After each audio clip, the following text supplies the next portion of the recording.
Kamu adalah garam dunia. Jika garam itu menjadi tawar, dengan apakah ia diasinkan? Tidak ada lagi gunanya selain dibuang dan diinjak orang. Kamu adalah terang dunia. Kota yang terletak di atas gunung tidak mungkin tersembunyi. Lagi pula orang tidak menyalakan pelita lalu meletakkannya di bawah gantang, melainkan di atas kaki dian sehingga menerangi semua orang dalam rumah itu.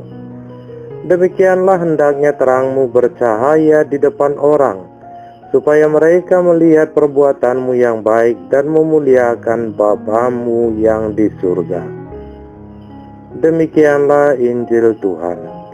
Terpujilah Kristus. Saudara-saudari yang terkasih, siapa yang tidak kenal dengan garam?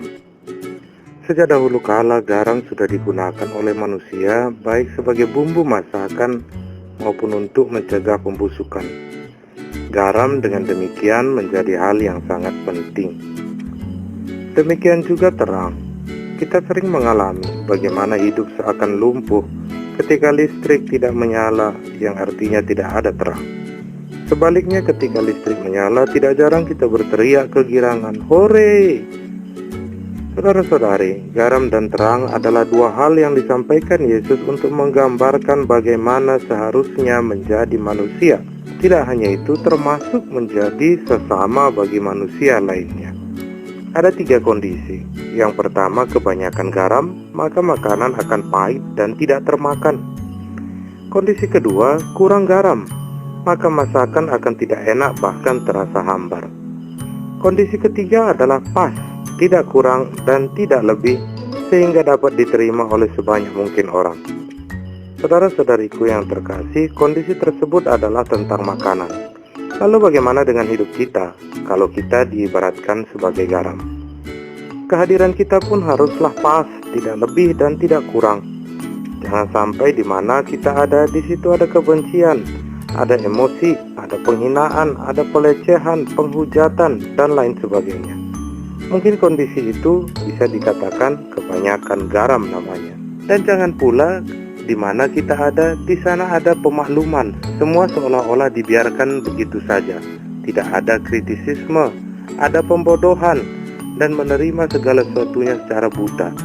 Semua diiyakan walau hati memberontak. Itu mungkin namanya kurang garam.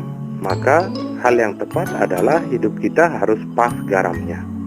Seorang tokoh bangsa ini, Bung Hatta namanya, pernah mengatakan, lebih baiklah dan memang haruslah seseorang menjadi ibarat garam dalam menjalani hidup dibandingkan menjadi gincu atau pewarna makanan.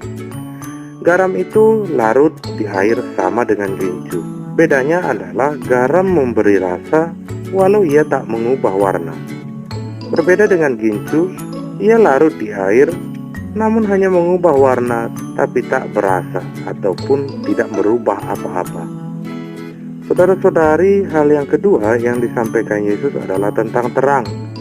Yesus tidak mengatakan bahwa terang kita, terang diri kita harus besar seperti kota di atas gunung. Yesus justru mengatakan, terangmu walau kecil hendaknya tidak kamu sembunyikan, seperti kota di atas gunung yang pasti kelihatan. Maka kita pun dituntut oleh Tuhan agar tetap menyala walau terang kita kecil, sesuai dengan talenta yang kita punya tentunya. Dengan demikian, walau kita bukan siapa-siapa, kita bukan tergolong hierarki, kita hanyalah orang awam biasa, itu tidak menjadi alasan untuk tidak berbuat apa-apa, tidak menjadi garam, ataupun tidak menjadi terang dalam kehidupan menggereja kita. Begitu juga dengan kehidupan sehari-hari. Walau kita hanya masyarakat biasa, itu tidak menjadi alasan bahwa kita tidak memberi apa-apa bagi bangsa dan negara kita, bagi saudara-saudari yang berkekurangan di sekitar kita, bagi tetangga dan teman-teman sejawat kita. Dengan demikian, orang memuliakan Bapa yang di surga.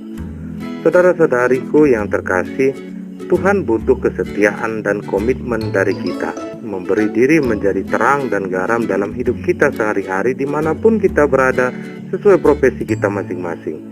Setia untuk tetap menyala dan setia untuk memberi rasa seperti garam dan bukan seperti gincu, hanya menarik kelihatan di luar, tapi tak memberi rasa apa-apa.